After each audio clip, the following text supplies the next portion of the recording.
Welcome and good evening. Welcome to the Salem Mass Transit District Board of Directors meeting for December 11th, 2014. Tonight we'll have a presentation from a group from Willamette. It's called the PACE team, and we'll learn all about that. We also need to deal with a revised no smoking ordinance for the transit district. We'll then have public comment. Anyone that wishes to speak about anything, board information, we'll have 3-minute limit. We'll then approve the consent calendar, which contains minutes from 2 meetings and 3 other routine business items. We have 4 action items tonight. One is citizen advisory, citizen member for our budget committee, and an appointment to a citizens member for our special transportation committee. And we'll appoint the chair and vice chair of the citizen advisory committee and identify a preferred site for the South Salem Transit Center. We have no information items tonight, and we'll conclude with a number of reports. So to begin with, let's call the meeting to order. And our Pledge of Allegiance tonight will be led by Marcia Kelly, Subdistrict 7. I pledge allegiance to the flag of the United States of America and to the republic for which it stands, one nation under God, indivisible, with liberty and justice for all. Thank you, Marcia. Any announcements and changes to the agenda? Seeing none. Okay, our first will be a presentation of Wonder Walks, Salem map, presented by the PACE team. Thank you. Roxanne Rolls will make the introduction.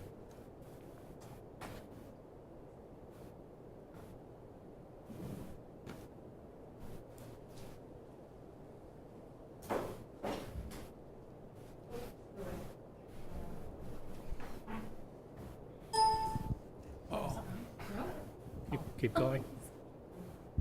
There we go.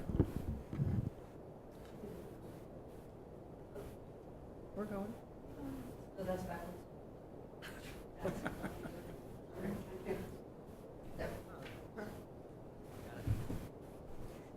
Eventually PowerPoint and I will have a much better relationship than we currently do, but I don't have an end date on that, I'm afraid. Closer. Can you hear me now? I hear you now. Wonderful. Thank you so very much for having us. We are PACE Team 2.3, and we're very excited to speak with you tonight about the Wander Walks project, the PACE program, and where we are. My name is Jillian Tucker. I have a bachelor's degree in history from California State University Stanislaus, and prior to coming to Willamette University, I was employed as a grant writer by the Josephine County Food Bank. My name is Aaron Lopez-Husky. I am a JD MBA at the Willamette University.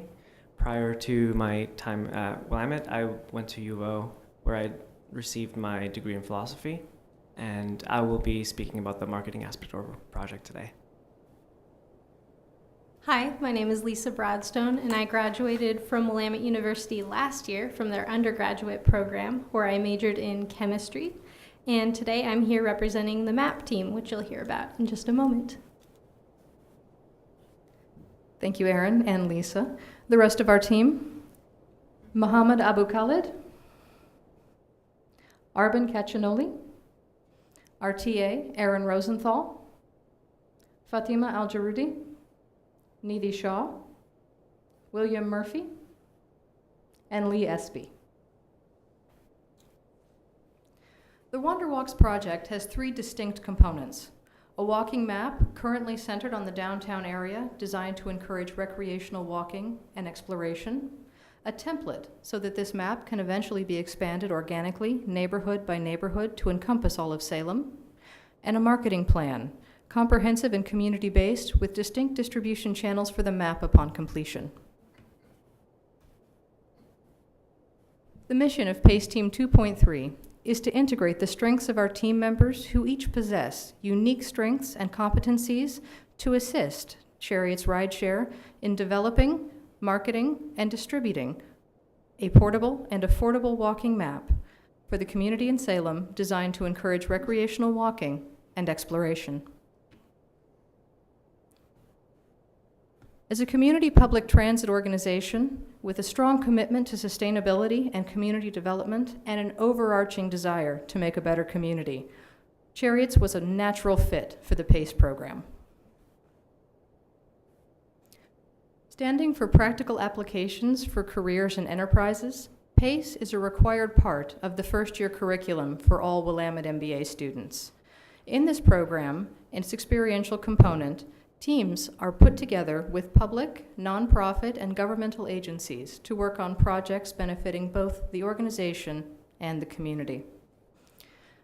To better meet our part of the project, we realized early on that the team was going to need to divide into two distinct groups to better manage the workflow, the MAP team and the marketing team.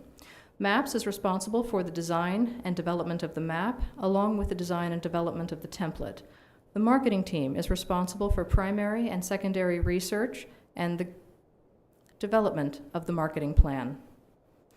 We were fortunate to meet our clients on August 21st, the week before classes began. This allowed us to get to know them, get to know the organization, and really dig into what they wanted from our team with regards to this project. Having that knowledge allowed us to begin work immediately when we began classes on August 25th. We have worked consistently and continuously on that project until this time. And while our semester is about to end on December 19th, our work certainly will not. We anticipate completion of all phases of this plan by February 3rd, 2015, with the handover of all deliverables. To give you more detail about the MAPS portion of our project, Lisa Broadstone. So, as Jill mentioned, the MAP team was in charge of route selection and map design, and we began by determining the criteria for which we would evaluate each route. And these criteria included that the route is within 3 miles of downtown Salem, the route is between 0.5 and 5 miles in length, the route loops around, connects to another route, or connects to public transportation. The route includes at least one wayfinding sign, and for those who are unfamiliar, wayfinding signs are signs in the Salem community used to orient walkers. The route must connect to a commercial area. Excuse me. The route must include trash receptacles. It must include a historic, natural, or artistic site. And additionally, 3 to 4 of the routes must be accessible to individuals with disabilities, and 3 to 4 of the routes must have brick and mortar restrooms. Chariots Rideshare provided us with the initial ideas for routes, and once our criteria were selected, members from both the MAP and marketing team went and tested these routes and evaluated them based on our criteria. After this, the MAP team narrowed it down and selected the 12 lucky routes to be part of the final map design. The design after discussions and comparisons to existing maps, the map team chose a design with a large map with all 12 routes on the front side. And to accompany these routes, there would be helpful symbols and a legend to communicate the location of restrooms, wayfinding signs, etc. On the back side of the map would be a list of descriptions and photographs to give walkers a better idea of the different sights and experiences they might get with each route.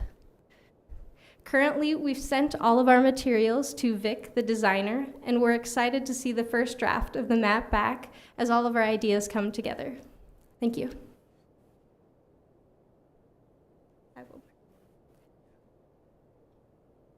Thank you. Early on in the semester, the marketing team got together and discussed what research would be conducted and when that research would be conducted. The first step in our research was to conduct secondary research, which consists of existing research that would help us identify and understand our target market. We found that there is a lack of Salem-specific information, so we expanded our search to national information while trying to find research from small cities such as Salem. The next step in that part of our secondary research was to look at the Salem demographics, and we created a Salem profile by choosing the relevant elements of the national information with the relevant elements of the Salem demographics, and that's what we're calling our Salem walking profile. To the next step in our in the marketing group's research was to conduct primary research in order to test the soundness of the profile that we created, and this research consisted of focus groups, interviews, and surveys. The focus groups were conducted to better understand whether or not this would be a idea that is receptive, or that the Salem community is receptive to, and also to gain ideas of features that the Salem community would be interested in. And then the interviews and the surveys were used to quantify the information so that we would build a map based on accurate information. We will continue to, or the primary research aspect of our research, of our process is still in motion, and we expect that we will be conducting focus groups as well to test the first draft of the map. Along with focus groups, we will work with Chariot's rideshare to assess and select the most appropriate means of distribution. And I think from this point forward, the map group will continue work with the designer Vic, and will work with Chariots to facilitate the printing of the map while the marketing team continues testing the viability of this map and focus groups and assessing the appropriate distribution means. We look forward to continuing our work with Chariots Rideshare and with the Salem community partners to bring this product to the Salem community for the benefit of the Salem community. And at this time, I think we'll take any questions from the board of directors. Thank you. Questions? Go ahead, Steve. Yeah, trying to get my head around this. Of course. When you go out to the groups for marketing, what's your focus going to be? To incorporate neighborhoods around that area, or institutions, or everything? So we began some of our research with a list of neighborhood associations and other community partners that Chariots Rideshare provided for us. And additionally, we've approached Travel Salem and other groups like the YMCA to try to find people that are representative of the Salem community that would fit the target profile that we've created. Good, thanks. Other questions? Marcia? In your focus group, did you have various, excuse me, various ages? We have only conducted 2 focus groups so far, and that's why the primary research aspect is still continuing. The first focus group we conducted did consist of different age groups. Part of the Salem profile that we created consists of college students, young professionals, Salem visitors, as well as older adults and families. And this group consisted of families, older adults, and college students. Okay. And I have a follow-up question. I've noted that a lot of time lately when people are doing maps and things that are being read, they haven't paid attention to some of the things that are difficult with people with visual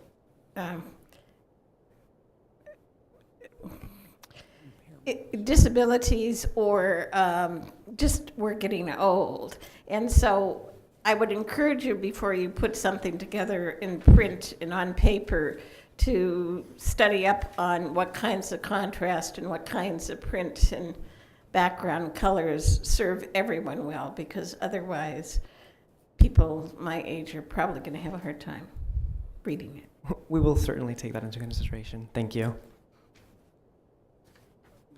Brad? I'm just curious, Where are the maps, or where are the walking routes at exactly in the city?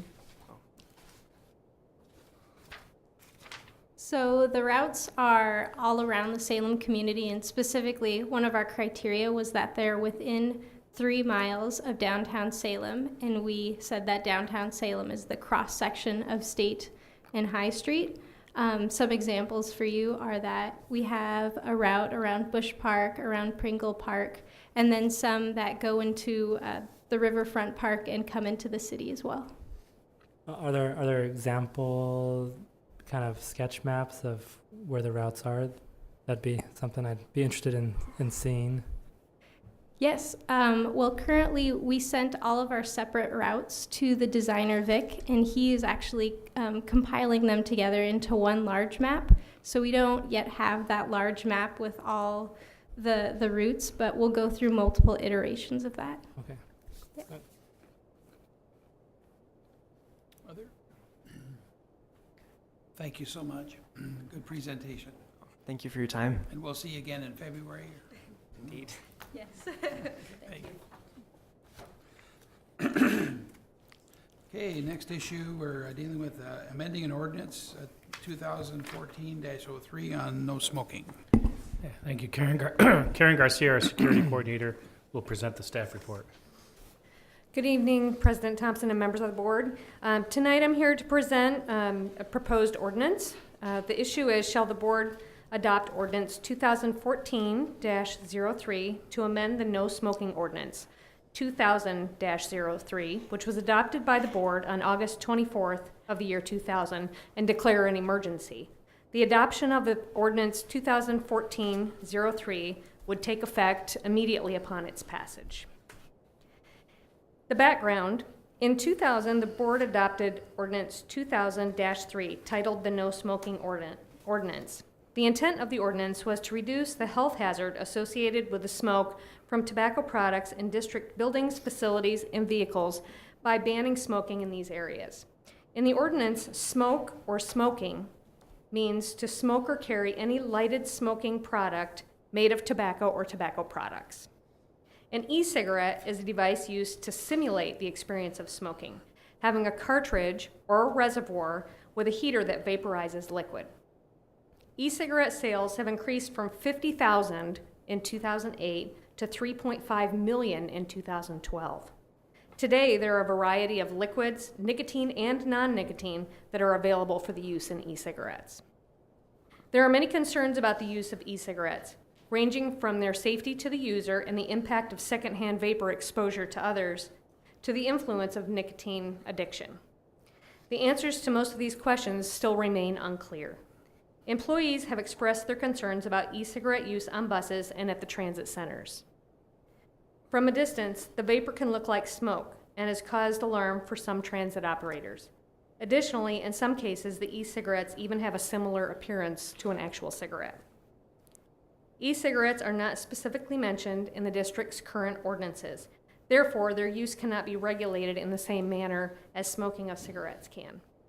Ordinance 2014-03 would include language to prohibit the use of e-cigarettes in district buildings, facilities, and vehicles, except in designated areas where smoking is permitted. Currently, TriMet in Portland, C-Tran in Vancouver, and InterCity Transit in Olympia, Washington, have all prohibited e-cigarettes in their ordinances and in their passenger conduct regulations. Public notice is not required in advance of an emergency ordinance. It may be introduced, read once, and moved to final passage with a unanimous vote in support at a regular board meeting without being described in a published agenda. Within 15 days after an adoption of an emergency ordinance, notice of the adoption shall be published as provided for in the ORS.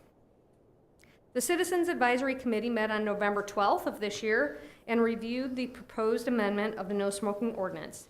The committee unanimously supported the recommendation to the board that they adopt ordinance 2014-03 and include the use of e-cigarettes as an ineligible smoking product. There's a memo from that committee in your packet. Ordinance 2014-03 was also reviewed and discussed at the Board of Directors work session on November 17th. The proposed ordinance will amend the no smoking ordinance 2000-03 as follows. Section 2 would be deleted in its entirety, and the following is substituted in lieu thereof. Purpose: the Salem Area Mass Transit District Board of Directors finds that smoking tobacco creates a health hazard. In order to reduce the health hazard associated with the smoke from tobacco products, the board finds that it is appropriate and necessary to ban smoking and the use of e-cigarettes in district buildings, facilities, and vehicles. A new Section 3(4) would be adopted as follows. E-cigarettes means a device used to simulate the experience of smoking, having a cartridge or reservoir with a heater that vaporizes liquid. Section 4 is deleted, and the following is substituted in lieu thereof. Except as expressly provided in Section 5, it shall be unlawful for any person to smoke or use an e-cigarette in any district building, facility, or vehicle. Section 5, deleted in its entirety, and the following substituted. The District Board of Directors may designate areas in which smoking and the use of e-cigarettes is permitted. And Section 6(1) is deleted in its entirety, and the following is substituted in lieu thereof. Any person violating the provisions of this ordinance may be subject to exclusion from any part or all of the district's buildings, facilities, and vehicles to the same extent and in the same manner as provided in Section 5 of Ordinance 2000-1, which is the police ordinance, as amended or as punishable upon conviction by a fine of not more than $100. The recommendation is that Ordinance 2014 be read by title only, that the board declares an emergency, and that Ordinance 2014-03 be adopted. Are there any questions?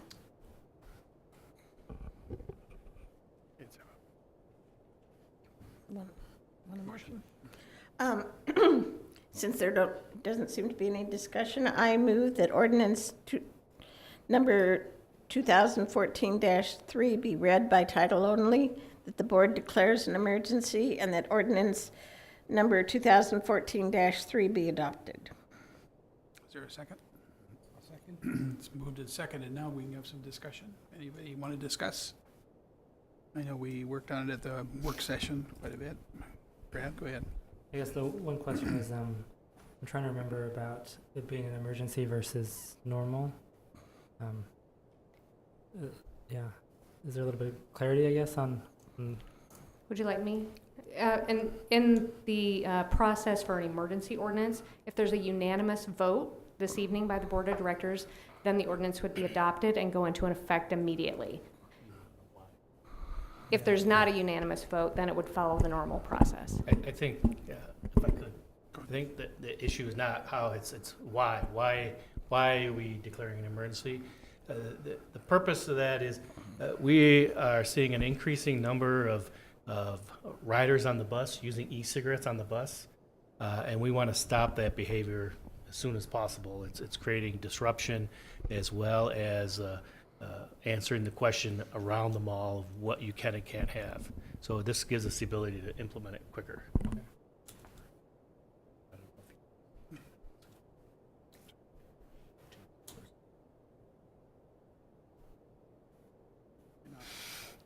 Okay, any further discussion? Okay, all those, you'll have your chance in a minute. All those in favor indicate by saying aye. Aye. Opposed, same sign? Okay, now I need to read it by title, right? Okay. Salem Area Mass Transit District Ordinance 2000-03 is as amended by the Ordinance 2014-03, no smoking. Okay. That's it? That's it. Thank you. Thank you. Okay, it's now time for public comment. And we have two that are on for public comment. Mark Connect, are you still here? Yep, there he is.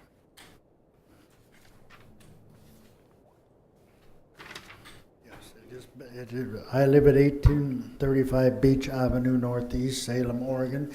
It has been my distinct pleasure and honor for the last 2 years to work with you people on the Transit Board. And I also want to thank you. I didn't get a chance to thank you the last meeting I was here. for the help that you gave to the veterans, getting them to stand down last fall, and I hope you will continue that. And I also, we're still having problems with cherry lifts. Now, I've had a couple bad experiences lately, and I've called the supervisor out there, and I'm just about ready to call her and go out and have a cup of coffee with her. And I understand it would not, I'm a fair man, but it would, and I understand that you hired a new director, but it would not be fair to basically start criticizing. We have to get in and get our feet wet, so to speak.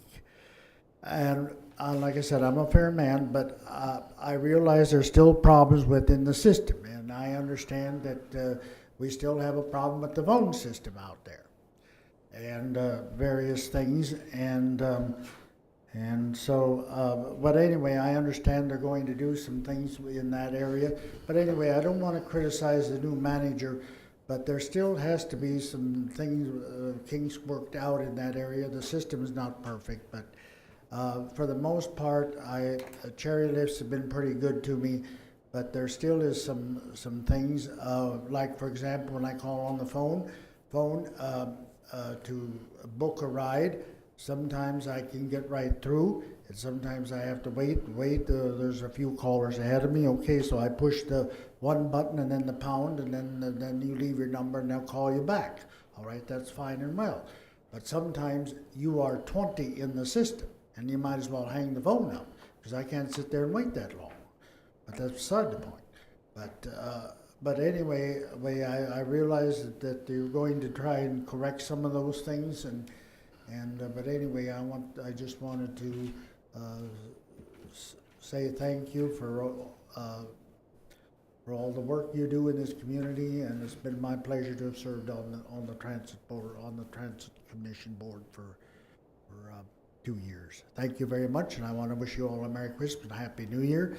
And after February, you won't see me in February, because the 9th of February, I'm going in the hospital, and they are going to replace my hip, and then you won't have to put up with no more grouchy marks. Well, thank you, Mark, for all your service. Alan has Yeah, I just wanted to let the board know Mark is thanking you. He just completed his term on your Citizen Advisory Committee, and so he steps down at the end of this month. I also was stepping down also on the Housing Committee over there too, and we just increased. The city of Salem just increased the amount of vouchers that we give to low-income veterans, but I don't know how much yet. Yet they haven't released those figures yet.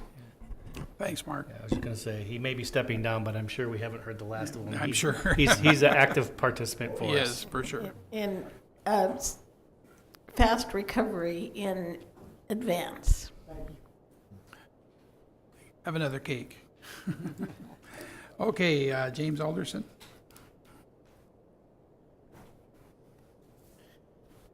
Yeah, the only mention I mentioned about this e-cigarette stuff was I was boarding the bus prior to the meeting on November 12th and witnessed on that one route, number 3, at around 3:30, that 4 people on that time were lining up, and I was toward the very back of the bus.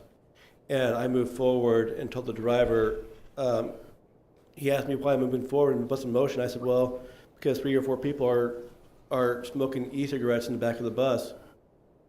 And they asked me, and so that's why I mentioned it to the CAC. I want to thank you for all your hard work too. Well, thank you. Thank you for your work on the CAC. Okay. Any other people that would like to speak that didn't sign up? Seeing none, we'll move on to the consent calendar. Somebody like to make a motion? I move that we approve the consent calendar with no deletions. Moved and seconded. Any discussion? Anybody want to move anything off of there? Okay, all those in favor indicate by saying aye. Aye. Opposed, same sign. Thank you. Get into the action items now, and first action item is appointment of a citizen member to the Budget Committee.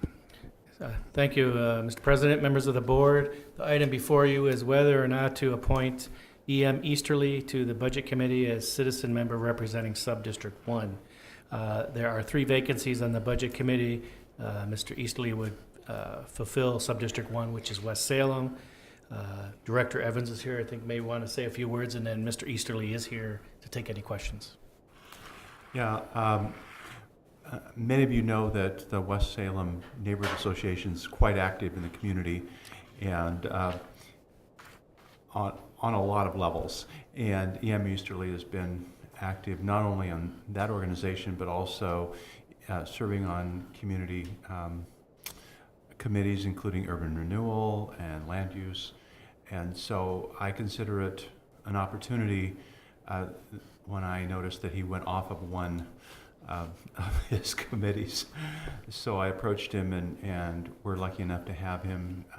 I consider him very analytical, and we'll do our homework and help the community with the budget process. So thank you. Okay. Did you want to move? Oh, yeah, you ready? Yeah. Okay. I would like to move that the board appoint E.M. Easterly to the Budget Committee as a citizen member representing Subdistrict 1 for the period of December 11th, 2014 through June 30th, 2017. Moved and seconded. Would you like to say anything to us, Mr. Easterly?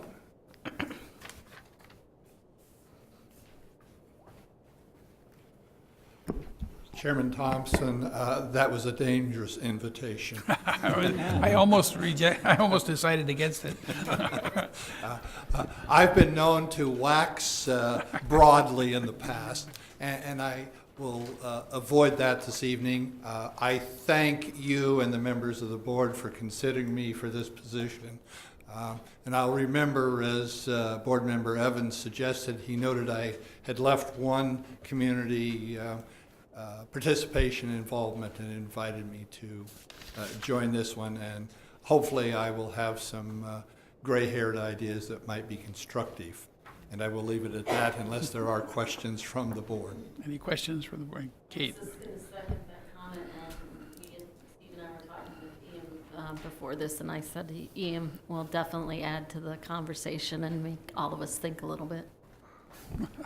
Thank you again. Thank you. Good observation. So any other comments, questions? Are we ready for a vote? I guess so. All those in favor of Mr. Easterly indicate by saying aye. Aye. Aye. Opposed, same sign. Thank you. Put my eyes back on. Appoint members of the Special Transportation Committee, Special Transportation Fund Advisory Committee. Ted Stonecliffe, Long Range Planning Analyst, will present the staff report. Good evening, President Thompson and members of the board. Tonight we have 2 members of the Special Transportation Fund Advisory Committee who we would like to be appointed by the board. The Special Transportation Fund Advisory Committee, as you know, is a board-appointed committee consisting of seniors and persons with disabilities, 5 to 9 members of the public who represent different geographic or demographic groups, which are these the senior or disability populations in our community.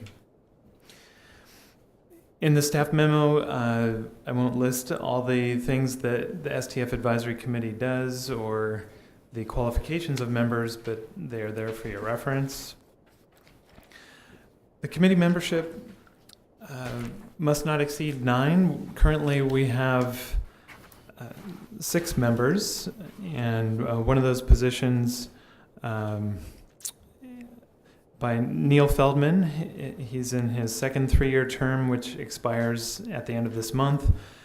And tonight we have Emily Broussard, who has submitted her application to replace Neil in his and it is proposed that she would be coming on in January as a new member of the committee. Dennis Gibson was appointed back in April and to fill a vacancy for position number 7, and he's now eligible to be appointed to his first 3-year term. There are 2 positions for Polk County which remain vacant due to different resignations that were received in the last 2 months. Don Carmichael and Brian Varley were those 2 members who had to resign for different reasons. And as noted in the meeting minutes for the October STF Advisory Committee board meeting, the committee unanimously recommended that the board appoint Emily Broussard to fill position number 9 beginning January 1st, 2015. And her application is in your packet, but I just want to go over some, and she is in the audience tonight. Emily, do you want to raise your hand? Emily retired after 20 years with Social Security Administration. She has also worked as a contract representative and trainer.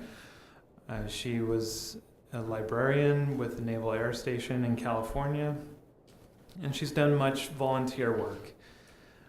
Currently, she's a Stephen minister at the First United Methodist Church in Salem, and has much work experience working with elderly and disabled persons. 2 things that she aspires to accomplish as a member of the committee are to voice her advocacy for increased weekend service, and also to address some safety concerns that she sees out there. So at this time, I'd like to recommend that the board appoint Dennis Gibson to his first full term to position number 7, and Emily Broussard to position number 9 in her first 3-year term beginning January 1st, 2015, in accordance with the STF Advisory Committee's recommendations. I can take any questions if you had any. Is Dennis here? No, he is not. He was not able to make it tonight. I didn't recognize him. He's from Woodburn, and he was here back in April. But It's windy. yeah. Okay, John, did you have, somebody want to make a motion? I move the board approve or appoint Dennis Gibson and Emily Broussard for 3-year terms in positions number 7 and number 9 respectively on the STF Advisory Committee beginning January 1, 2015. I'll second. Okay, Emily, did you want to say anything to us? Okay, we haven't done it yet. Won't be long. Okay, any discussion? Okay, all those in favor indicate by saying aye. Aye. Pose same sign. Thank you. Now you can thank us. Okay, next item is appoint the chair and vice chair of the Citizen Advisory Committee. Yes, thank you. As part of the bylaws for the Citizen Advisory Committee, each December, the board is to appoint a chair and vice chair for the upcoming calendar year. At the September CAC meeting, the committee recommended a list of interested candidates for those positions. They included James Alderson, Richard Stevenson, and Gary Obery. At that point, it was decided the board's liaison committee would interview the candidates to decide on the chair.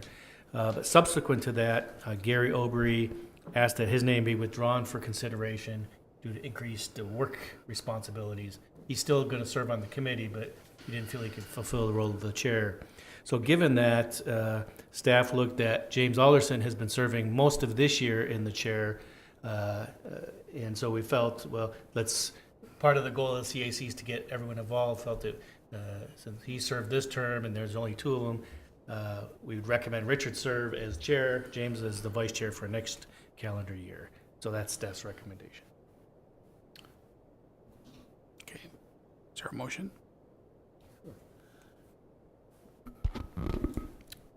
I move that the board appoint Richard Stevenson as chair and James Alderson as vice chair of the Citizens Advisory Committee for a one-year term effective January 1, 2015. I'll second. Okay, moved and seconded. Any discussion? Seeing none, all those in favor indicate by saying aye. Aye. Opposed, same sign. Okay. Made short work of those. Performance report, first quarter. Oh, what did I skip? South Salem. Oh, I've got the one off the, Preferred site. Preferred site. Preferred site for South Salem. how come it isn't on here? Oh, you added that one. Yeah, anyway. Preferred site for South Salem Transit Thanks. Center. Sorry about that. Steve Dickey will begin the presentation. Take it off the internet. It's right there. Oh. Why did I check it off? Dummy. Good evening, President Thompson, members of the board. The South Salem Transit Center project has been a priority for the district since 2004. In 2008, the district conducted an initial evaluation of potential transit center sites in South Salem. In November 2008, work on the project was suspended when the district made a decision based on grant awards to focus work efforts on locating, designing, and constructing the Keizer Transit Center. At its March 28, 2013 meeting, jumping ahead 5 years, the board authorized the general manager to execute a contract with the consulting firm Parsons Brinkerhoff to select a preferred site for the future facility in South Salem. Since that time, Parsons Brinkerhoff has been busy working with the district staff to conduct that site selection study, and this evening we have Stefano Vigiano from Parsons Brinkerhoff to bring the report. At the conclusion of his report, I will come back and talk a little bit about next steps, and we will be able to address any questions you have at that time together.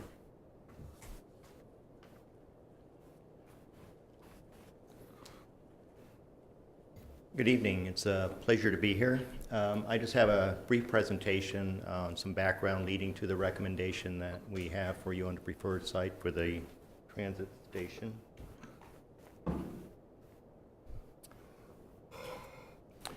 And please feel free to stop me at any point that you have questions. The South Salem Transit Center is part of the 3C concept, and it's really intended to be the focus for transit service in the South Salem area, intended to provide convenient access to transit, integrating different modes, and supporting existing and planned land use. The selection of the transit center is guided by 10 objectives. These were approved by the board last year. And you can see them there: functionality, capacity, integration, value, efficiency, security, accessibility, economic vitality, plans and policies, and community support. And each of these objectives is supported by evaluation criteria that were used in the site selection.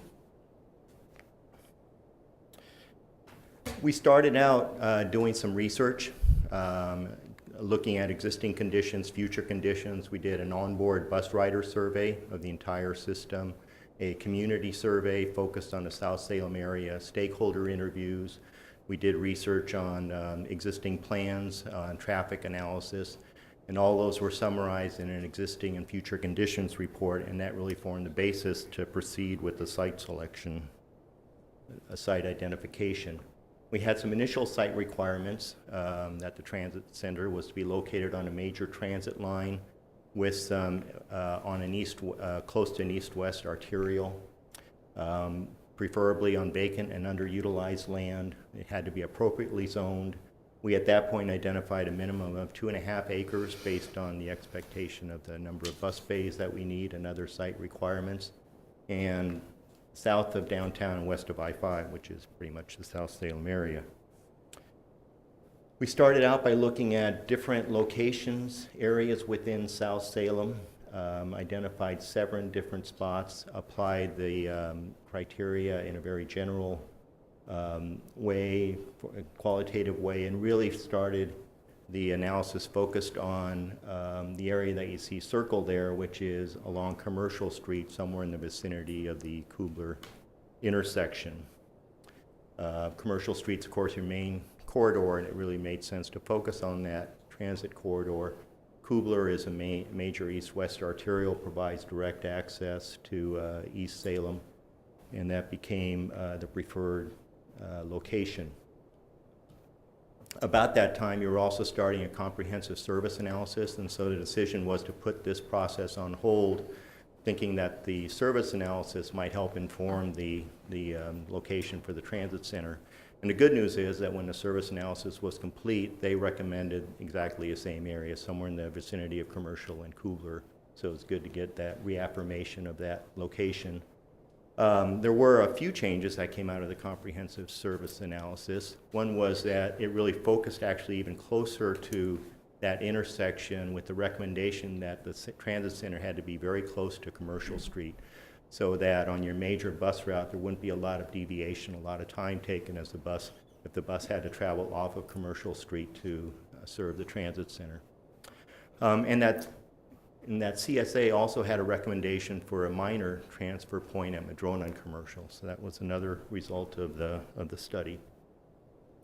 So based on that new information, we looked again at the site requirements and determined that actually it could be a smaller site. That was another recommendation that came from the CSA, was that we didn't need to build as big a site to accommodate the transit needs as we originally thought. So we were looking at sites now in a neighborhood of 1.5 to 2 acres. And in the site identification proceeded, we did a study based on GIS analysis of all properties which met certain qualifications, that they were either vacant or underutilized, that they were within the geography of the area, within the geography of Commercial and Kubler, and that they were appropriately zoned. But we didn't just do a GIS analysis. We actually talked to realtors and did field visits trying to identify sites. And based on that, we identified 8 sites. You can see them there on the map. And these were presented to the board in July of this year. And based on some initial screening of the criteria, 5 of those were eliminated and 3 were retained for further analysis. And the 3 are the 3 sites shown in green: the Walmart parking lot, Capital Rentals, and Kilgore. And that was action the board took in July of last year. We did some conceptual site layouts really to try to convince ourselves that the transit center could fit on these 3 sites. We ended up with 3 conceptual designs for the Walmart site, 2 for Capital Rental, and 1 for the Kilgore Blackman. We also did some traffic analysis based on where the access points to these locations would be. The Salem-Keizer staff met with property owners. We did an evaluation, a scoring of those, and there's a matrix in the back of your packet which summarizes that scoring. And the result of that is that the Walmart site rose to the top. It performs the best in terms of the criteria. 2 of the Walmart options, the ones that actually are more off-site on the parking lot, work best in terms of the evaluation criteria. We also looked at a Walmart option, which is basically on-street in front of Walmart. That requires some indirect routing, so it didn't work quite as well, but it's an option for the Walmart site.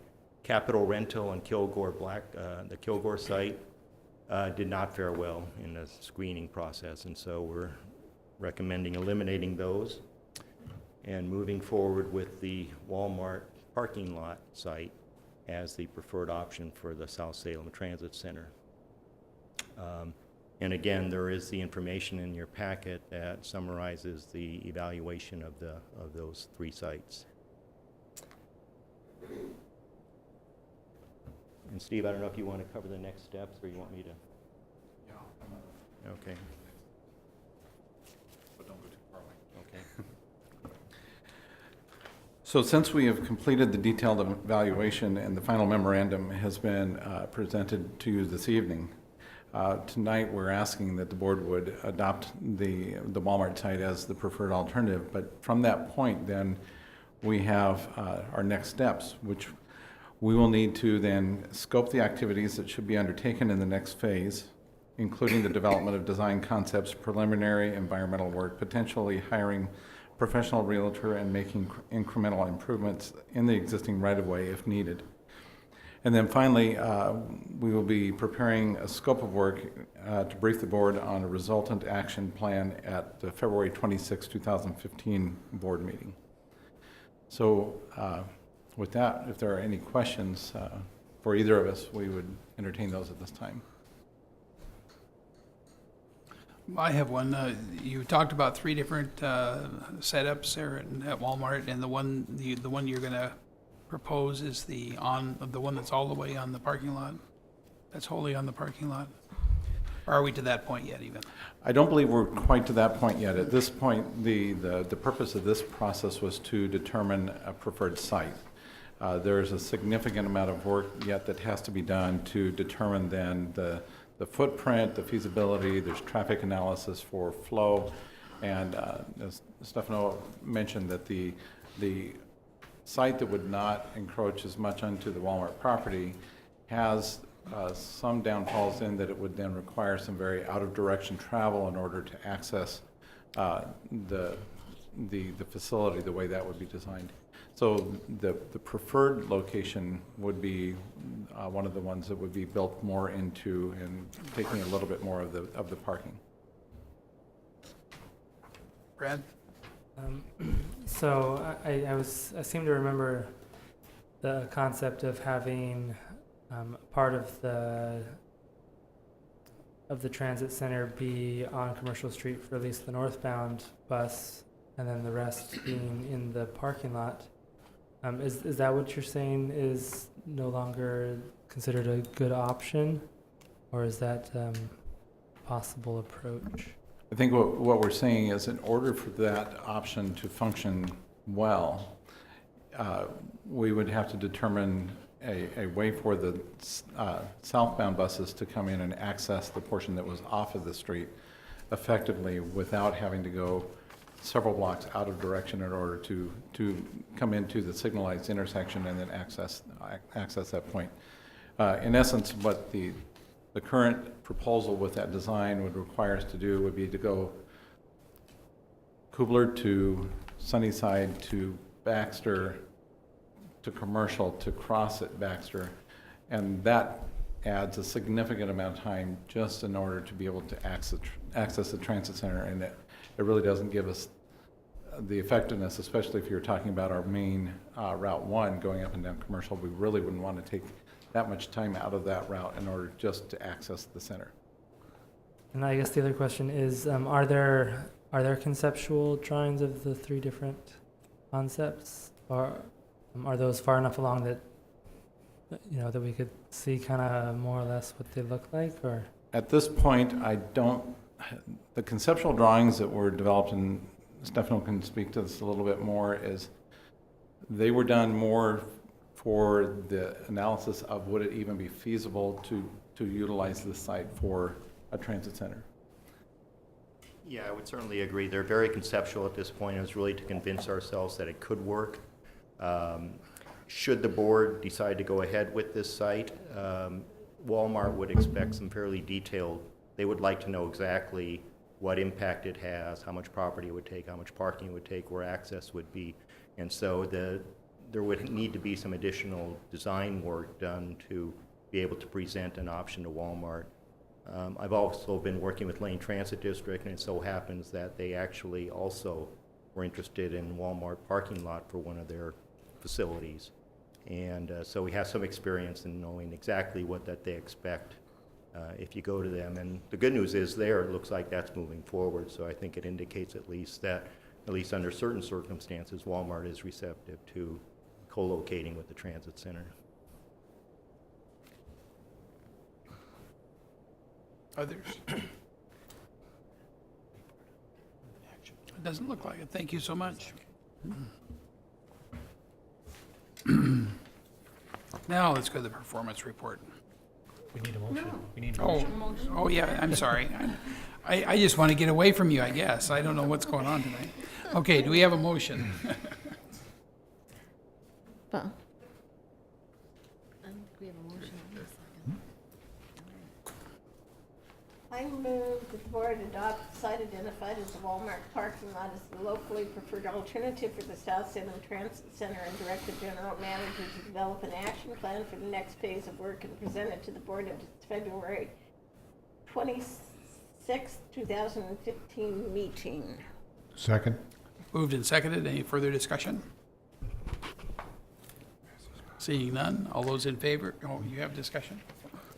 We do have some discussion. At our last area commission on transportation meeting, it was noted that because some projects have fallen out, not been taken out, but fallen out, and other things going on, there's some additional money through the Connect Oregon, I think it's Connect Oregon 5, I'm getting confused on how many, Connect Oregon 5. And so all of the projects that were left on the table after funding would be considered. And our area transportation committee, the Mid-Willamette Area Commission on Transportation, on the motion of Commissioner Brentano, decided to put a lot of effort into our going forth with the Salem-Keizer application that was in the Connect Oregon 5 process. One of the scoring issues when we were developing the list back in the spring, and it was being looked at by other people, were that we were not very far. They couldn't perceive that we were as far along in our activity with the South Salem Transit Center as we really were. So with a designation of a preferred site alternative, we should be able to score better. And I thank Commissioner Brentano for putting forward that motion, and everyone agreed to it. So because we do things by consensus there. So we will be having some advocacy for our application at the next all big decision makers meeting that will be happening sometime soon. So this will help us potentially be able to maybe get some additional funding, as we did with the Keizer Center, from a Connect Oregon project. Good. Thank you. Any further discussion? Okay, all those in favor indicate by saying aye. Aye. Opposed, same sign. Okay, very good. Now can we go to performance report? Yes, we can. I'm trying to get to you, Jared. I'm sorry. Thank you. Jared Chalk will present the performance report for the first quarter of FY15. I'm pleased that you're so excited to hear the performance report. Thank you. That you're willing to forego the other items to get right to it. I agree with you on that. President Thompson, members of the board, this evening I will be discussing the first quarter performance report. The full performance report package is available in your packet for review. It includes detailed route-by-route analysis, segment analysis, etc. We're trying to provide a more consistent package for your review. I've pulled out some of the items for discussion tonight, which stand out this quarter over previous periods.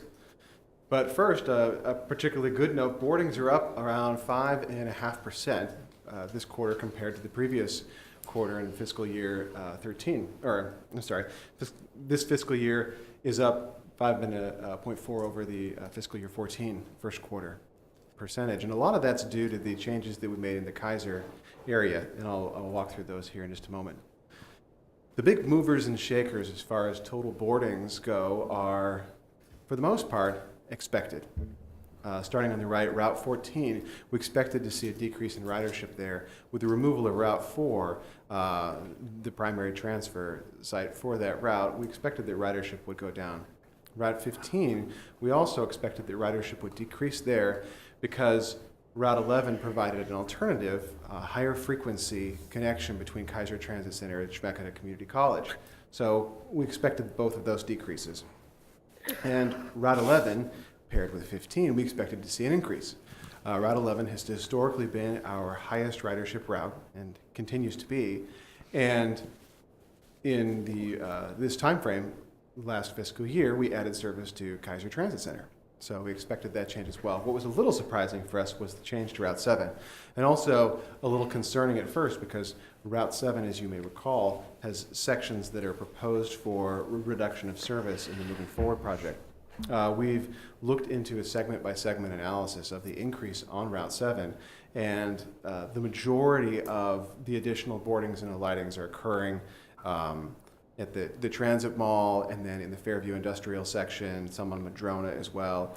There is some increased traffic on Walmart, but in the areas where we're proposing reduction, it does not appear to be where this increase is from. Boardings per hour, so what's interesting, and I'll get a little bit into this, boardings per hour has not increased to the same level as overall ridership has. We're up 3.5%, which is still good. It means that we are more productive, more efficient this year than we were the first quarter last year. We've divided this chart up, that data, into a route-by-route analysis with the high-frequency, mid, and rather low-frequency routes, corridors, connectors, and circulators here. And we've added the targets that were prescribed in the recent board policy.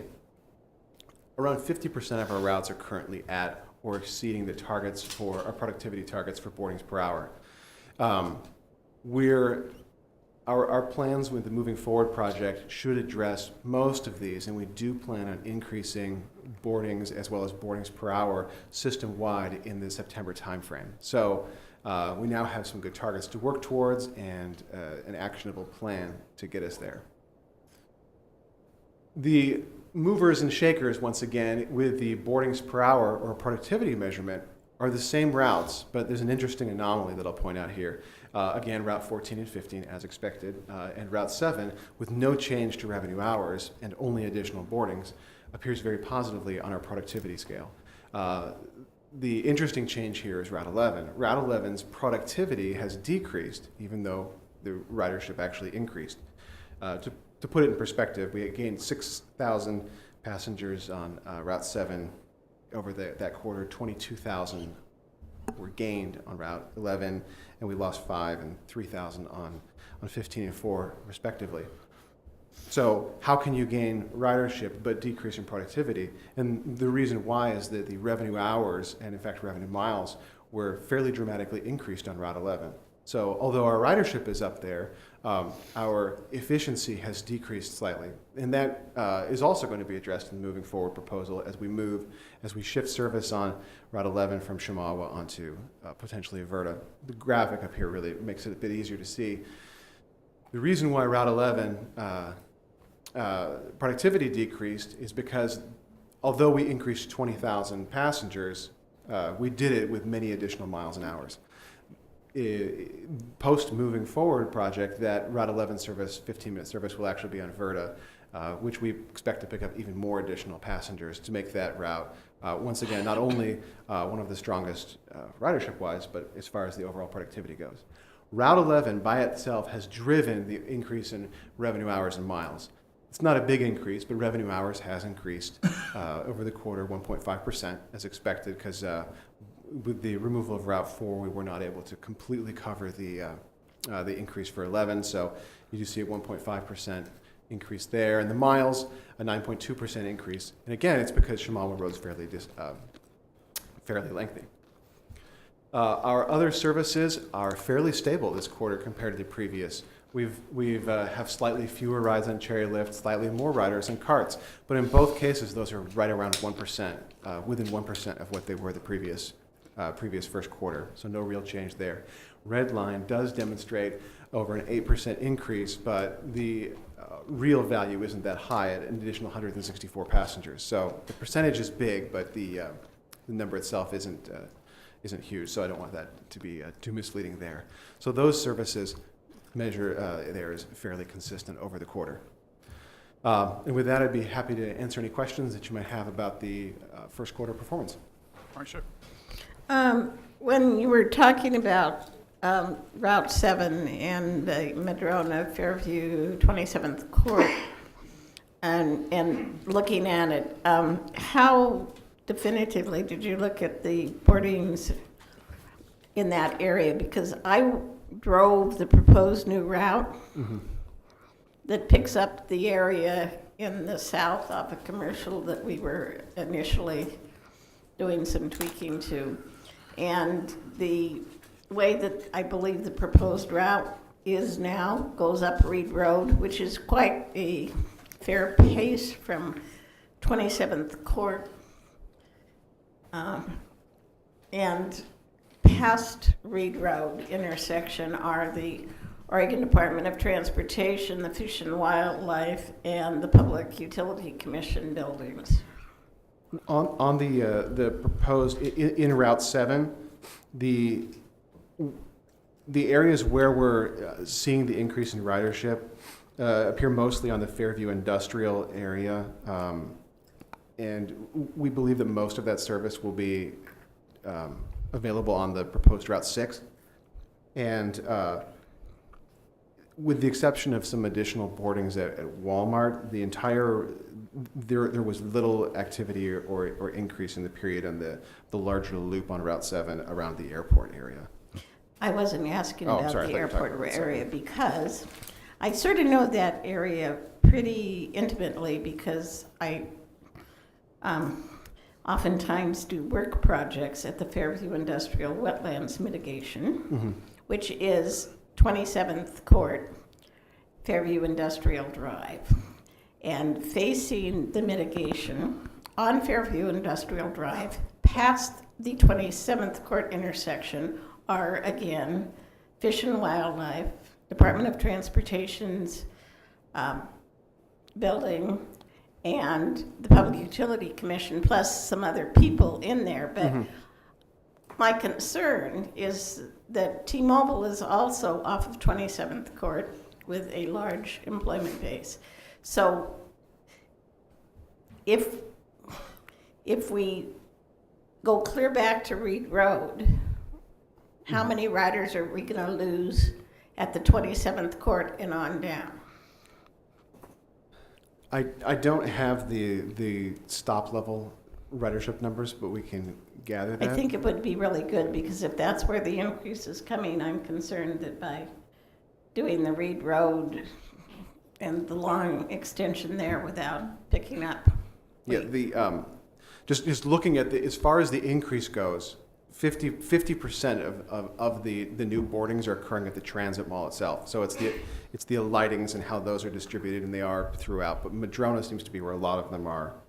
A lot of the passengers are disembarking. But what we can do is closer to a stop level analysis. It would be really good because, as I have now said, I went to a marketing.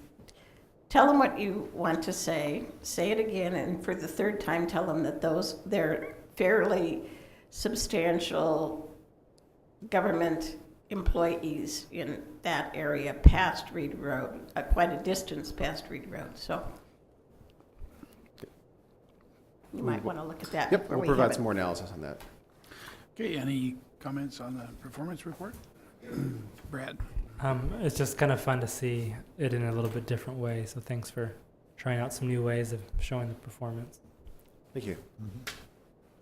Yes, Steve. Cherry lift is down. Is there any specific feeling of why? Is it a seasonal thing or weather or? This is the first quarter, right? It is the first quarter. It's decreasing right around. It's a 1% decrease. So. A fluctuation that is, that's within just a few percentage points. Typically, I consider those to be it could just be at that point a seasonal anomaly. It could be service days. There's any number of things that can affect ridership on a service or even for a whole route when it fluctuates that little. It's the significant changes that really cause us to speculate what might be going on, like with the Route 11 and such. Number of holidays could do it. It can, yeah. And when we can, we try to draw it down to like an average daily boarding so that that we can take out service day or holiday issues. But when you start talking about, you know, a few hundred passengers on what otherwise would be thousands of trips, it's easy for, you know, particularly cold or warm weather or even rain to affect that you know, nominal travel pattern. Okay, thanks.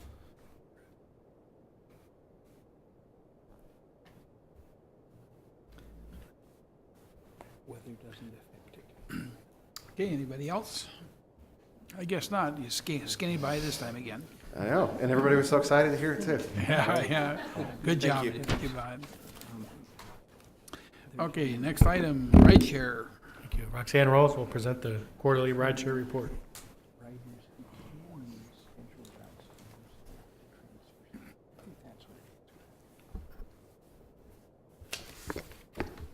Good evening, President Thompson, members of the board. I'm here to share with you the Chariots Rideshare first quarter report for the fiscal year 14-15.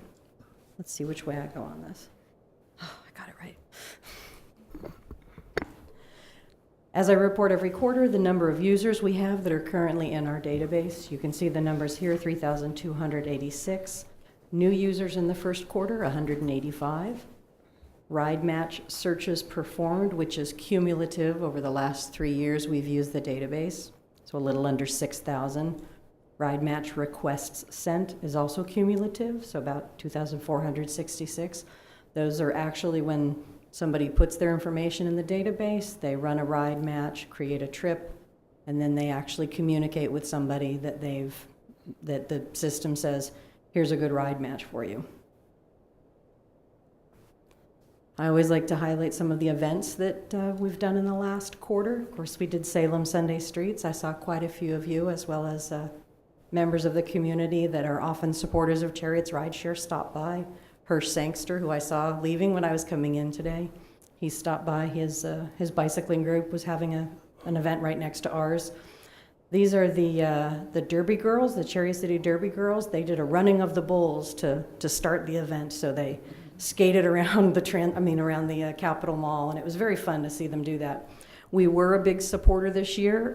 We sponsored what's called the pedal-powered stage, which is where they actually have bicycles that are hooked up to generators, and people get on the bikes and ride them, and that's what powered the microphones and some of the other things that were going on there. We also assisted with the Fiesta Mexicana up in Woodburn. This was the first year we had done it. We created the familiar I walk, I ride. People would hold up the frames, take photos. We had a great time. If I remember correctly, is that Puddles the duck? Is that his name, Puddles? Yeah, I got that right. So the Oregon duck was there. We took pictures with him as well. Him, her, I don't know. Other activities, as you all know, we often go out to employer sites. We had a fair at the DMV, which is always wonderful watching the DMV employees stand in line to talk to us. Salem Bike Club. I went out and did a talk at one of their meetings telling them about the rideshare program, what we're doing, our relationship that we're building with the bicycling community, and Spirit Mountain Employee Fair. I think it was last quarter, Kiki Doman came and gave her presentation that she had done with ACT Leadership. She did graduate in August, if I remember right, in San Francisco. And she's now done that presentation, I think 4 or 5 additional times, and she's got it down pat now. We concluded the Drive Less Challenge. The goal was to eliminate 1 million vehicle miles traveled, and as you can see from this, we eliminated well over 1 million statewide. Very successful challenge, and we're going to do it again in 2015. Some of the other projects I have going, what used to be called Carpalooza, we've renamed Carpool Karma. And the idea is, when you share the ride, and you do good things come back to you. So I'm working with Cascades West Council of Governments as well as Lane Transit. We're doing this as a sort of an I-5 corridor up and down, see how many carpools we can form. We'll be doing it for 3 months, so February, March, and April. And we'll be working with all of the area businesses within all of our regions. So that's pretty exciting. We've never done a carpool-specific campaign, and one of our goals is to find out when people send that request out for a ride match, what happens? Do they make contact? Do they get into a carpool? How is that working? So that's something we've never really been able to do, so we're excited about that. I've been talking about the strategic plan now for several months. That should be concluding early next year. That's specifically for the rideshare program. Spent a lot of time looking at what are other agencies doing, how are they funded, what is their staffing, what direction they go. So hopefully by next quarter I'll be able to report to you the direction that the consultant is recommending for us to move in. I've assisted with moving forward. Primarily, I've been helping the planning group and the marketing group doing some of their outreach. As some of you know, I've come to several of the neighborhood association meetings that you've attended as well. Just making sure the community understands what the thought process was, some of the decisions that were being made, and we took their input. And as Jared Chalk had mentioned earlier, from that input, they've made some new decisions in terms of what will probably work better for the community. So I've assisted with that a little bit, and of course with the PACE team, who you heard earlier. And I did want to mention a few things because they didn't have an opportunity to mention it. The map will be completely free. We will not charge anyone for it. We'll make it available within the community downtown. And it's intended to be the first of many maps. So they're making this as a template. We figured downtown is the easiest place to start. So once we figure out, work the kinks out of the mapping process, then we'll be able to move forward and start working with other neighborhood groups and other walking groups, have them use that template, and then we can build a map for them as well. And with that, I am complete. Questions? I guess you're pretty clear. Always nice to hear. I know you're rushing to get to me too, so thank you. Yeah, you're part of that. Finance report. Okay, thank you. Wendy Feth, accountant, West Salem's newest resident, will be presenting the report. Good evening. Let's see if I can get this down here. And let's see if I'm techno savvy. Yay! All right. Good evening, President Thompson and members of the board. This evening I will be presenting the first quarter of fiscal year 2015 financial report. As you know, the financial report basically lets you know how we're doing compared to your budget that you establish every year. And so I'll move right on to the first agenda item. This is general fund, and as you can see by all the different line items, we are right on track. Since we're the first quarter, should be about 25%, and we're as a whole for the general fund below that comfortably, and that's a good thing. For the special transportation fund, we have a little above 25% in the materials and services, and that is due mainly from the non-emergency medical transportation, also known as DMAP.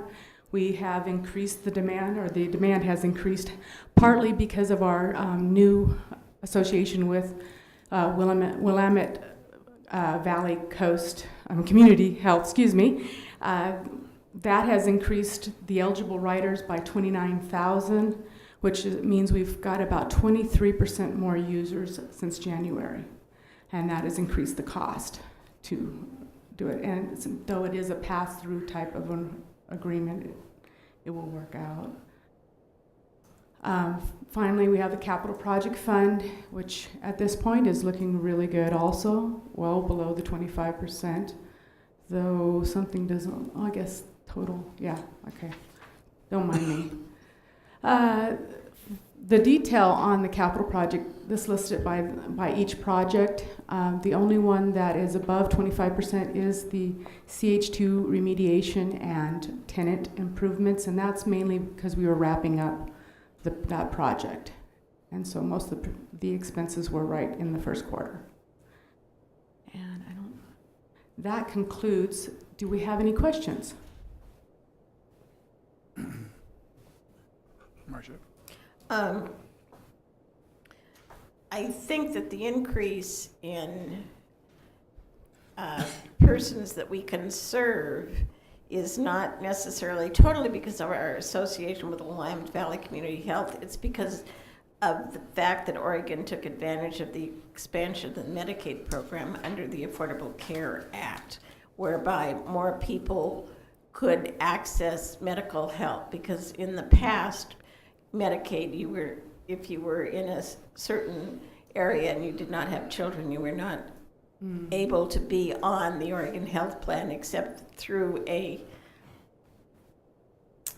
lottery process if you were outside of mandated populations being served. And so our association with that organization is very important because they are providing that Oregon Health Plan program, but it's not because of the association, it's because of the expansion of the Medicaid program under the Affordable Care Act. Thank you for clarifying that. Any other questions or comments? Thank you so much. Thank you. Welcome. Board subcommittee reports. Start with Council of Governments. I did attend an executive session where we set up the regular agenda for the regular meeting, and followed 2 weeks by the regular meeting. We had presentations by the League of Oregon Cities and the Oregon Association of Counties, and they presented their legislative agenda for this year, and it was very, very interesting. They had several items that kind of affect us. One was they're trying to figure out some way to do something about compression in the property taxes. Another one, they're trying to deal with the county crises that they're having with their budgets and the forest money. One of the counties may be going into bankruptcy. And the jails have too many mentally ill prisoners, and they're going to try to figure out what they can do about getting some of those mentally ill prisoners out of the jail so they have room for the regular criminals. And not let them go free, rather find something to do with them. They're talking about trying to figure out a way to get the legislature to index gas tax, and I know they haven't been able to do that in the past, but they're going to try again. And they're also dealing with the marijuana law implementation and how they're going to do it in counties and cities. Okay, and the next one, next one is Special Transportation Fund. We've had a couple of meetings, and I think we dealt with the issue tonight with presenting the people. Did we have anything else in there, John? This being my first year on that committee, I'm concerned that the membership turns over so frequently. I don't know whether there's anything we can do don't know if there's anything we can do as a board to mitigate that, but it is an area of concern. It seems virtually every quarter we're concerned with vacancies that have occurred. May be sort of self-selecting, though. We're talking about elderly and disabled people, and we want members of those populations to be on the board, so it may be just a fact of life that we're going to have to deal with, but I was surprised to see that so frequently. Mm-hmm. It is the way it's been. Mm-hmm. Mid-Valley Area Commission on Transportation. Yes, we had a meeting. Our meetings are the first Thursday of the month, and we had a presentation from Craig Campbell, who's the board chair for the Oregon Transportation Forum. And this used to be called the Highway Users Alliance, I believe, and they've expanded to all modes. And so Craig was letting us know what they had decided upon as trying to push in the what elements were in their transportation funding package that they would be advocating for at the legislature. One of the interesting things for us is that there's some effort from health enthusiasts to get the student bus pass program back, and they're hoping to ask for some money. I'm not sure how it would fare in the governor's budget, but looking at it from the standpoint of healthy communities, walking to the bus, taking your bicycle to the bus, and then going where you need to go. And so that was a good thing. And it was interesting to hear about getting all representatives from all of the modes in the environmental community together as well. We also had a presentation on ODOT's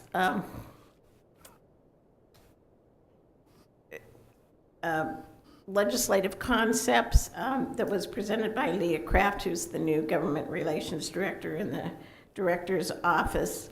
At this point, the department only has 5 legislative concepts, most of which are sort of almost inside baseball because they're tweaks and nothing else. They of course will be addressing anything else that other people put in as legislative priorities, including anything if there's a funding package for another Connect Oregon, et cetera.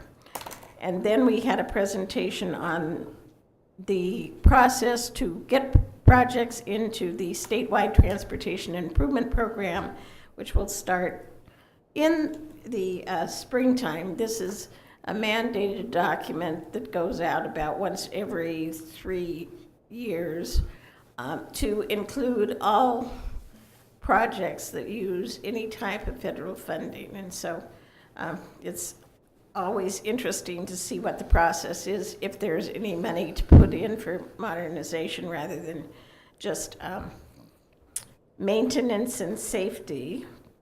And then we had a presentation on the new ARTS program, which is All Roads Transportation Safety. The bucket of money that the state gets for safety, they're increasingly looking at blindness in where the jurisdiction is and looking at issues of safety, and they're especially looking at pedestrian and bicycle interactions with the vehicle safety. So this, and they'll be scored and then they'll come back for some other things. Not on the agenda was an issue that Commissioner Pope of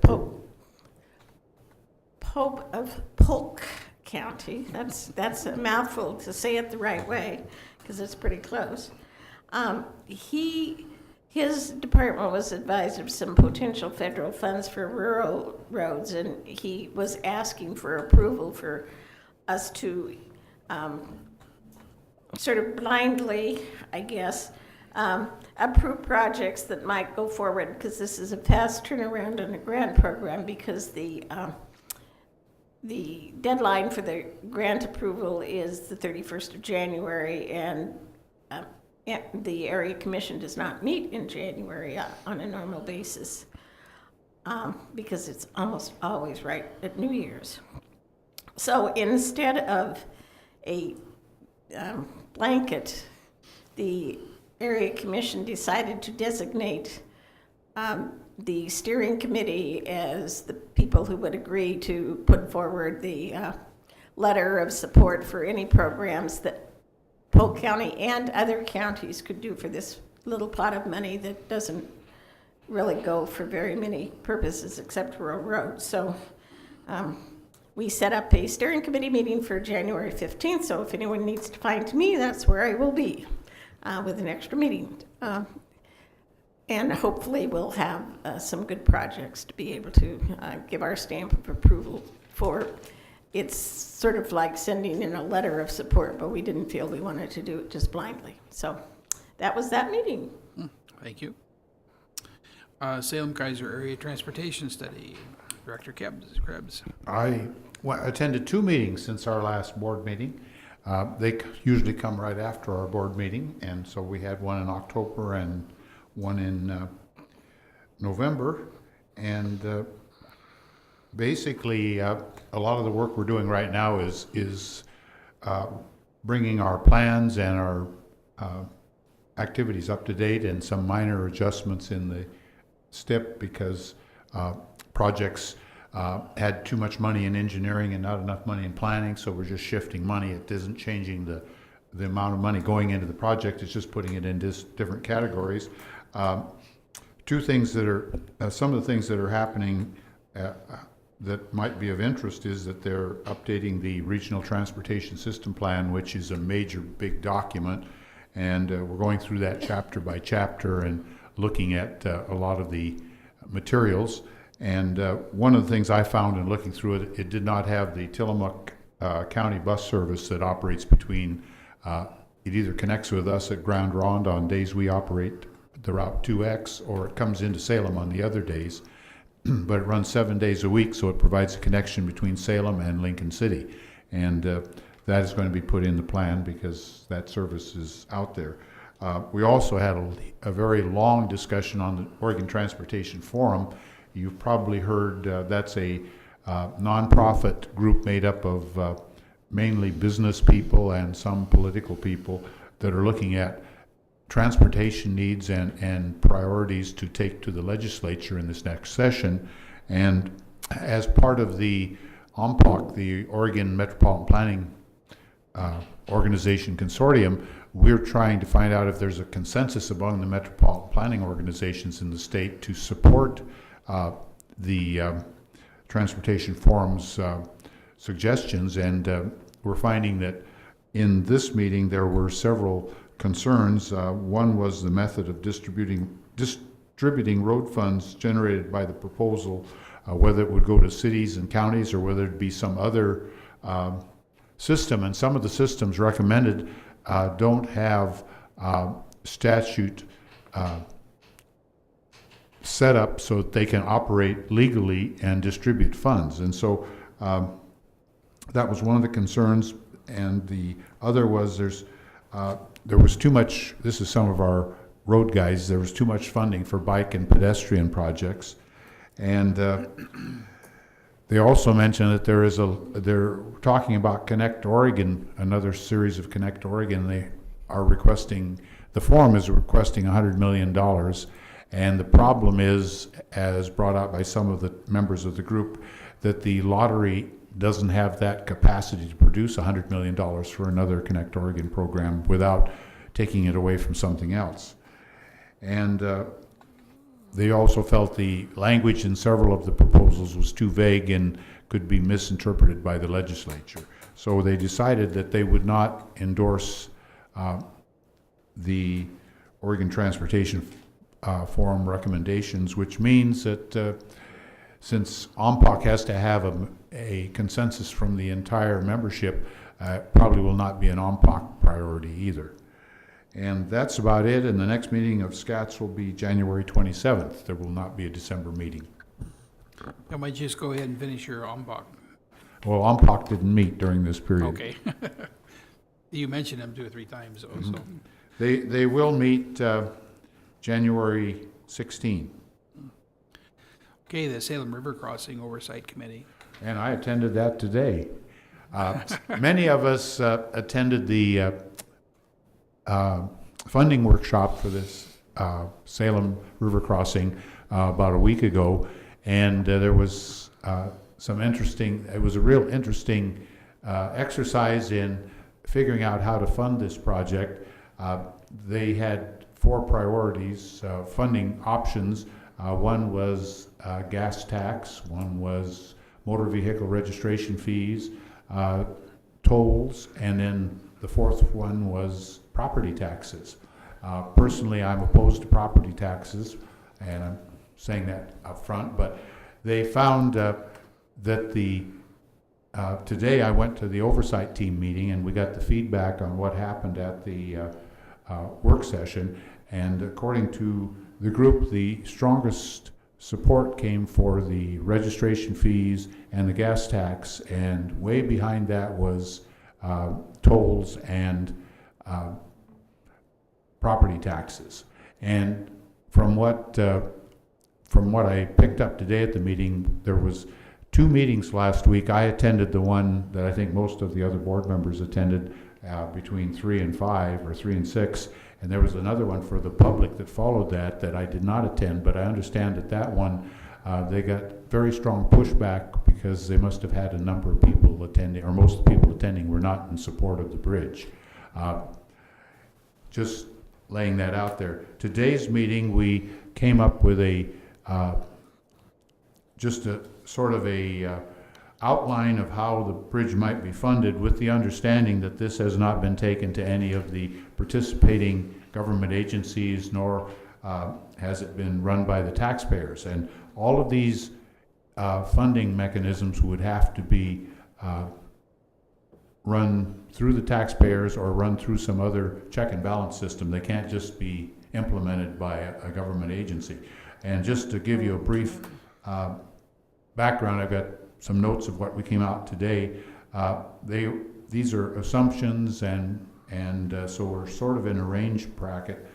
They are looking at possibly $40 million coming from federal sources, and that would be 20, well, I'll just go over the total package. It would be broken down various ways among the four components. They're looking at somewhere in the range of 5 to 200 million coming from state sources, and then with hopefully getting 150 million out of that for the bridge. Then they're looking at from the gas tax, and would be about 85 million, and from vehicle registration fees about 85 million. And then they were talking property taxes in the city of Salem to pay for the construction of Marine Drive, both north and south. That's the connector road that runs from the new bridge down to Highway 22, but it does not include the connection to Highway 22. And that would cost $30 million, and that would be coming out of local property taxes according to this projection. And then they were looking at tolls somewhere in the range of 0 to 100 million, and that would be for to pick up what isn't paid by the other. And I'm just relaying this. I work with this group, and we have to figure out a way, if this is to be built, we have to figure out a way to pay for it, and this is the scenario they're looking at right now. Again, gas tax, registration fees, and property tax all have to go to the voters, and the tolls would be subject to ODOT and other the federal agencies looking at those. So there are checks and balances here, and this is where it is now, and this is sort of the planning budget for building this project, and this will be used in the continuation to the developing the draft EIS and other activities. But that's where we sit at this time on the bridge project. Thank you, Bob. Citizens Advisory Committee, we have a report in the file. Do you want to add to that? Yeah, just that most of the time, well, we had the honor of the general manager overseeing the meeting, which we appreciated. Most of the time was spent on the discussion of the smoking regs that we just passed. So, okay, thank you. Okay, anything anybody wants to bring up on that, on any of those? If not, let's go to the board management issues. General Manager. Yes, thank you. I do have a couple items to report. First, if you're aware, this week the legislature was in their December session, their e-board, and yesterday the House, the full House Ways and Means Committee passed a bill that provides $1.68 million for senior and disabled transit funding, which was passed yesterday at Ways and Means. This was expected to be $1.3 million. We actually got a little bit extra because the subcommittee decided to divert some funds from one organizations to us at AARP. So that is added on to the other $11 million we've been able to get from last session and some sessions in September. That will be funneled through the STF process and work its way to all the transit agencies. I can tell you that Senator Winters carried the bill in the hearing and spoke in support of special needs transportation as part of her opener. So if you see her, please pass along her thanks for carrying that. Also, as a reminder, next Wednesday is the employee holiday party at Del Webb at 11:30. If your schedules allow, come by and have some lunch with us. And at the work session, Britta Franz presented to you, and you asked for me to do some follow-up. We're scheduled to meet for coffee next Tuesday to talk about some opportunities, and I'll keep you posted through my weekly report on that. And that concludes my report. Thanks, Alan. Okay, and my turn, I guess. On the COG report, I forgot to mention or remind you of the January 28th meeting at the Red Lion out there on Market Street. That's the annual meeting that normally our board members will go to. We've attended 2 STF meetings, 2 work sessions. The 6 weeks or 7 weeks or whatever it is between meetings is you get to have a lot of different things going on. Went to a joint board meeting with the city council and presented the moving forward program to them. Had an executive session where the executive team worked on revising the bylaws. And 35th anniversary customer service events on whenever that was, November 6th, November 8th, I guess it was. We had a breakfast and then the customer service event in the afternoon. 2 chamber forums. First one was Lou Roja, who is a motivational speaker, and the second one was from Thomas Bruner, who talked about Nike and all the great things that Nike's doing here lately. How big Nike is and it's tremendous. And of course the river crossing workshop. So let's start down there with Kate. So I attended some of the same meetings. I was just going to comment on some of the things that I thought were really important. So I'm glad that we did pass the ordinance tonight regarding the smoking, and that we did it with an emergency manner and expediency. And there's a lot of talk at neighborhood associations about how e-cigarettes will be handled at the city and parks and Willamette, and keeping people off of sidewalks and smoking altogether. So I was glad to see that we move forward with our ordinance. Also, I toured the hub at the Evergreen Church this following week, and they bragged about how Roxanne and Salem-Keizer Transit had provided them with bike lights, and then they immediately wanted to know if they could get any blinkies or other great features for all the bikes they give away. And so I obviously can't speak for staff and give away items, but I said, well, I'll relay the message, and sounds like there may be a few safety lights available for them. And last at SEDCOR, the city managers from Salem and Keizer spoke, and in the ending comments for the city of Keizer, it was interesting for the city manager to say this is not a good time to ask for taxes, so you need more creative ideas. And so I thought that was an interesting perspective. It was good to see all the projects that Salem and Keizer are working on, so that was a good meeting. So those are all the comments I have. Hey, Bob, any more? Well, I had a busy schedule too, and we go so long between meetings. Most of you forgot to mention the city council meeting we had, joint session. I mentioned it. Okay. He did. Okay, I did that. I also had the 2 SCATS meetings. I talked to the South Salem Lions Club about the Moving Forward program. I participated in the employee and the customer recognition events that we had celebrating our 35th anniversary. I attended a couple meetings of the Southeast Mill Creek Neighborhood Association. I also participated in the annual meeting of the Association of Oregon Rail and Transit Advocates in Eugene, and Mayor Piercy was the guest speaker. She's chair of the state high-speed rail committee, and gave us a talk on that. Going down the line, I rang bells for the Salvation Army, worked out at Cummins School, helping with giving vision tests to the students out there, and attended a couple meetings on the river crossing. And just going down my list here, and also sent information to the Morningside Neighborhood Association about the Moving Forward program. And that's my report for the month. Great, thank you. Marcia.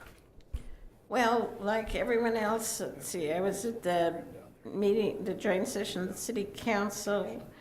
in addition to the Area Commission on Transportation, the employee and the customer recognition for our 35th year, plus tonight's prior to the meeting. I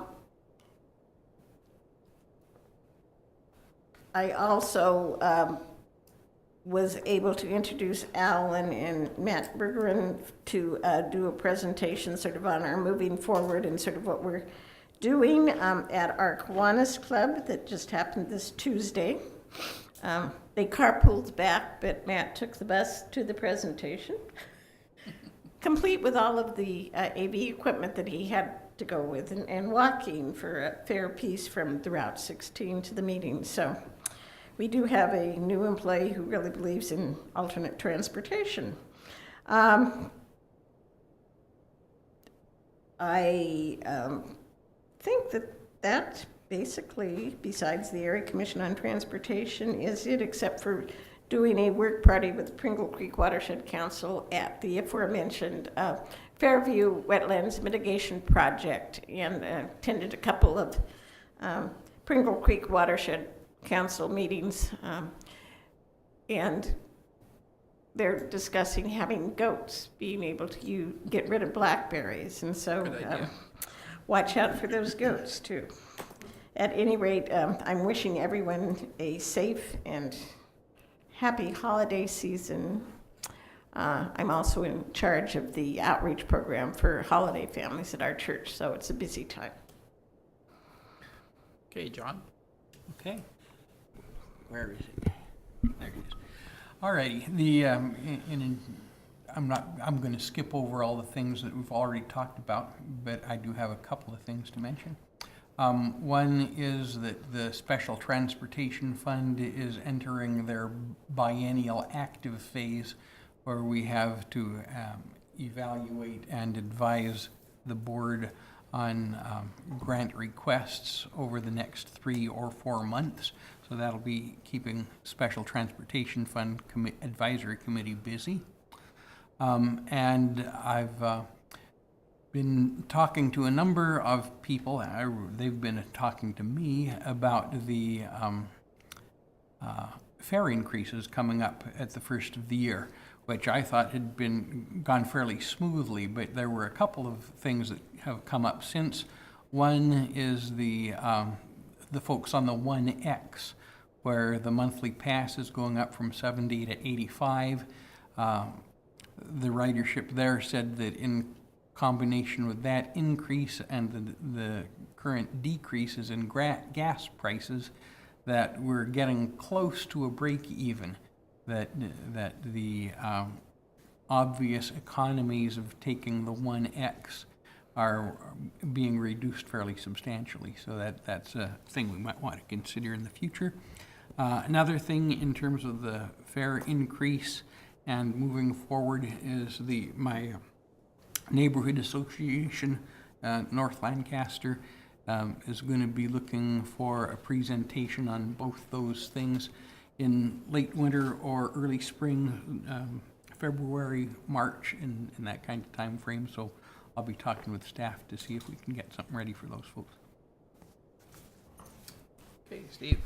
Well, the regulars that everyone else has been to, work session and all, rang bells the first part of last week in the wind and spent the rest of the week recovering from the cold that I caught. So I missed the bridge meeting. Yeah, I was under the weather for that one. I feel like I want to try to recruit some Polk County members to the STF, because it looks like that's where the gap is. So that's what I'm going to dedicate my time to for a bit. One of the West Salem Neighborhood Association meetings, attended the West Salem Business Association meeting in November. They didn't have one in December, so that's not in front of me. But that's about it. Oh, I have a rescue dog. We lost our lab, so we've been taking care of a new pup. She was a mom found with 7 pups in a abandoned house in San Bernardino, and so we now have her, and her pups are all adopted out, which is nice. So that's part of our family news. And Brad?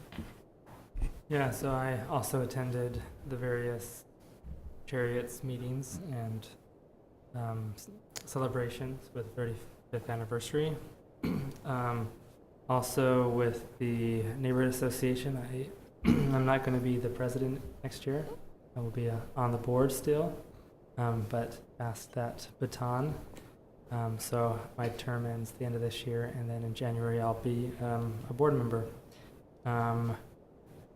And I also have heard a few of our riders expressing concern over the fare increases, and so I'm looking for ways to help explain and help them understand a little bit of those reasonings. I think especially given that that entire process took place before this immediate drop in gas prices, that I think that's the timing that has caused some concern and consternation among the riders, is that as the gas prices are so low, for example, I filled up my car for less than $50 and it was basically on empty, and I was just shocked because I hadn't been paying too close attention to the gas prices.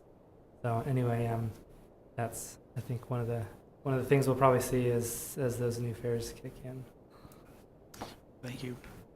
Steve, I don't know why you catch a cold. We bring bells inside all the time.